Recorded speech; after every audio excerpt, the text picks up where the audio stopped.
Before there was Ellen Ripley. Before there was Wonder Woman. There was the original action heroine, Atalanta. Now available at studiobrainstorm.net and Smashwords. Links in the description.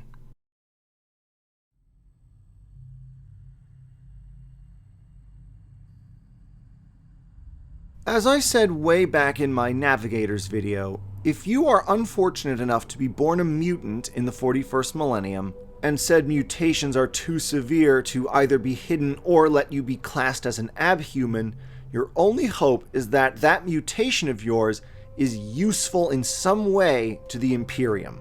Unfortunately, there are only two such mutations that the Imperium does consider useful. One is the aforementioned Navigators, the other is the psyker. Just to make things even more unfortunate, unlike the Navigator gene, which is heritable and is rigorously cultivated by the insanely rich and privileged families of the Navis Nobilitae, the psychic gene, at least as far as the Imperium can determine, is not only not heritable, but is insanely hard to detect, as in addition to infrared technology, humanity has lost any idea of genetic analysis, and so the only way to determine if someone has psychic powers is when they actually exhibit psychic powers, like making a teacup float or accidentally setting fire to a hab block with their mind. In this regard, the psychic gene is not too dissimilar from the mutant X gene from the X-Men. As both a religious principle and public policy, the Imperium of Man fears and hates mutants. All are seen as a threat to the safety and sanctity of the human race. But because psykers by their very nature are beings who have a direct connection to the warp, a dimension filled with eldritch monstrosities, they are far and away the most feared and the most hated of all the deviations from baseline humanity. They are often referred to as witches or witchkin, and are treated exactly as you would expect witches to be treated in a theocratic empire that is heavily inspired by the Catholic Church. The worst part of it all is the fact that, to some degree, this fear and prejudice is justified, because the mind of every untrained psyker is a potential gateway to the immaterium. Demons know this and will use any means possible to get into the real world and inflict untold miseries upon the hapless population. There's also the fact that, according to some theories, it was the initial outbreak of psychic potential among the human population that brought an end to the dark age of technology and began the age of strife. If you are unfortunate enough to be born a psyker, and you're unwilling to either go rogue or pledge yourself to the dark gods, there are a very limited number of options for you. Out of all of them, arguably the best option is that there happens to be a Space Marine chapter based on your homeworld, get selected as a potential initiate, actually survive the Astartes ascension process, and become a Space Marine librarian. You will be trained in the use of your powers for the defense of the human race, and though, because you are still a psyker, many of your non-psychic battle brothers will hold you at arm's length, you will have a degree of acceptance and camaraderie that you simply won't find anywhere else in the Imperium. And of course, to the huddled masses of the Imperium, you will have become one of the Emperor's avenging angels, and thus treated with reverence and awe. Otherwise, you'll be rounded up by the authorities and put in a holding cell to await the coming of the Black Ships. With the exception of the Space Marines and the Inquisition, all psykers within Imperial space fall under the jurisdiction of the Adeptus Astra Telepathica, an Adeptus as old as the Great Crusade and is divided into two divisions: the Training Division, the Scholasta Psychana, and the Recruitment Division, the Fleet of Black Ships. By Imperial law, all planetary governors, apart from their usual tithes to Holy Terra, are required to capture and round up all psykers found on their planet to be given over to the Black Ships when they arrive. The Fleet of Black Ships is an entity entirely separate from that of the Imperial Navy and is arguably regarded as the second largest fleet in the entire galaxy. The exact number of vessels known only to the highest-ranking members of the Adeptus Astra Telepathica. Without mincing words, the Black Ships are essentially prison transports. All psykers brought aboard them are promptly pumped full of mind-dulling chemicals and bound with shackles of phase iron to block their psychic abilities. As if that wasn't enough, the Black Ships are usually staffed these days by members of the Sisters of Silence, pariah anti-psykers whose very presence nullifies psychic abilities and actually causes pain to anyone with psychic talent. In this way, the black ships travel from world to world, picking up as many psykers as they can, until at last their holds are full, and then it's off to Holy Terra, and the real sifting process can begin. Once there, you are immediately given over to the Scholasta Psychana for analysis and processing. If the initial battery of tests find you to be, at the very least, mentally stable, and if you happen to possess great intelligence and a strong will, you might be snatched up by the Inquisition. There are plenty of psychically gifted individuals who serve as the voice of the God Emperor. Granted, being an Inquisitor is a very lonely occupation, given the awe and fear that their absolute authority entails, not to mention the fact that the Ministorum and many of your own fellow Inquisitors, particularly of the Puritan mono-dominant philosophy, will view you as an abomination that has to be wiped from the face of the galaxy. Unsurprisingly, most psychic Inquisitors tend to lean towards the radical branch, which ultimately isn't much better, as the radical philosophy of using fire to fight fire often leads to them being the most likely Inquisitors to end up falling under the influence of chaos. But hey, as I said before, you have unlimited authority. That's got to count for something. That possibility aside, depending on the outcome of the tests that you are subjected to by the Adeptus Astra Telepathica, you have 3 options. Though options might be the wrong word since they are not your options to choose from. The Adeptus Astra Telepathica will choose for you. Those psykers deemed least reliable or have the least amount of control over their abilities are handed over to the Adeptus Astronomica. They are promptly dragged off to the Imperial Sanctum, plugged into the life support systems of the Golden Throne, and essentially converted into living batteries, their very life essence drained away in order to sustain what little is left of the Emperor of Mankind and the Astronomicon, the great psychic beacon without which interstellar travel within the Imperium would cease. If you've managed to avoid this necessary but horrific fate, then congratulations, you are now a sanctioned psyker, officially recognized by the Imperium, and at the very least you will no longer be chased by witch hunters from the Church. Depending on your personality and skill set, sanctioned psykers generally fall into one of 2 broad categories. The first are the battle psykers that are usually sent out to the front lines, generally attached to an Imperial Guard regiment. In such a case, sanction or no sanction, you will still be feared and deeply mistrusted by the guardsmen you serve alongside, and most of the time, like as not, you will have an Imperial Commissar following you everywhere, ready to fry your brain with a lasbolt if he thinks you're twitching funny. Given the hair-trigger temper of most Imperial Commissars, it is almost impossible to tell how many battle psykers are executed because they posed a genuine threat to their fellow soldiers, or simply because the Commissar that day was feeling especially prejudicial. You may be surprised to learn, therefore, that despite all of this, most battle psykers are still less likely to be killed by their own side than the average Commissar. The second category are Astropaths.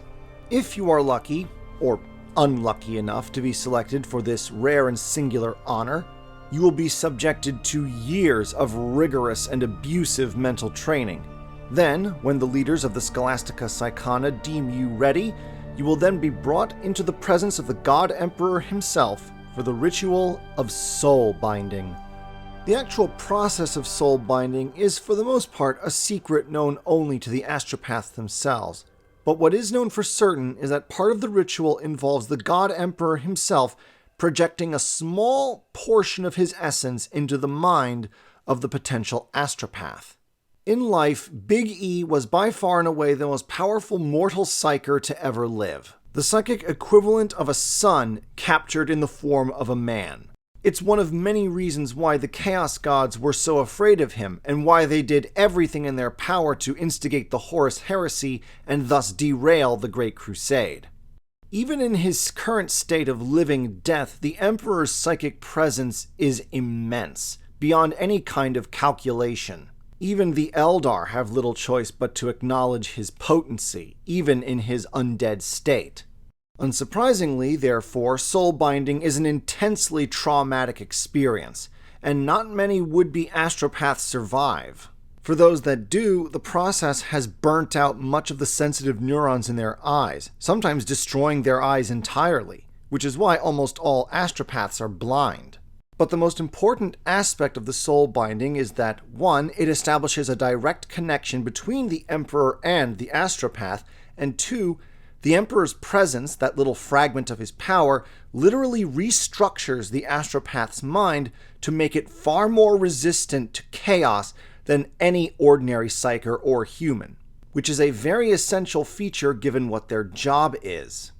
As far back as the Unification Wars, the Emperor had always understood that communication is necessary for an empire of any size. This is the purpose for which astropaths are created, to facilitate communication over the vast span of the galaxy.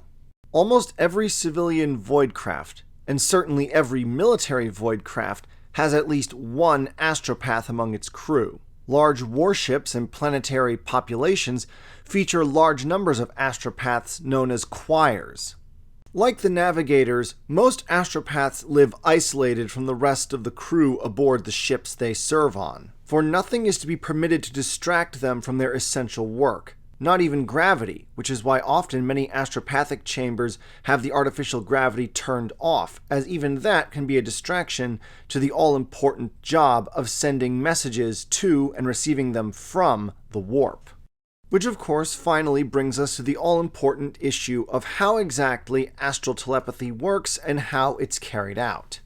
Astrotelepathy is the process by which an astropath opens his mind to the warp and then uses it to project a message through the warp to another astropath. Since the warp isn't exactly on speaking terms with the laws of time and space, this means that a message can be sent from theoretically one end of the galaxy to the other in record time. It's also heavily suggested that, much like the navigators, the Emperor intended astrotelepathy to be but a stopgap measure until he had perfected the Webway project, as part of his ongoing plan to weaken the Chaos Gods by removing humanity's dependence on the Imperium, for both transportation and communication. Of course, a certain big red nerd, however unintentionally, screwed all that up, so we'll never know for sure. As for the actual process of astrotelepathy itself, even considering that you're using the warp to bypass the whole time-space issue, astrotelepathy is by no means instantaneous. In fact, the initial preparation for sending the message is the most time-consuming part of it, and can take up to hours if not days, unless it's an emergency broadcast, of course. The first step is known as the contemplation. This is where the astropath mentally prepares himself to send the psychic message. Remember, using psychic power means opening your mind up to the warp. Demons hunger for souls, and the souls of psykers burn especially brightly in the warp. Essentially, when an astropath sends a message, he may as well be lighting up a neon sign saying, "Come and eat me!" In order to try and avoid this fate, he must achieve a state of total mental focus. This can be achieved in any number of ways: physical deprivation, the infliction of pain, consuming drugs, or by chanting prayers and mantras to the God Emperor. Once the heightened state of mental awareness is achieved, the astropath undergoes the second phase, the shrouding. As mentioned before, the warp is full of demons, and while many such entities aren't even sentient, plenty of them actually are. Should they intercept a psychic message, they can simply consume the message, especially if it's laced with such tasty emotions as fear and pain, and thus the message never reaches its intended recipient. Or, if the demon is especially clever and malicious, he can twist the message and manipulate it, so that the receiver receives erroneous information.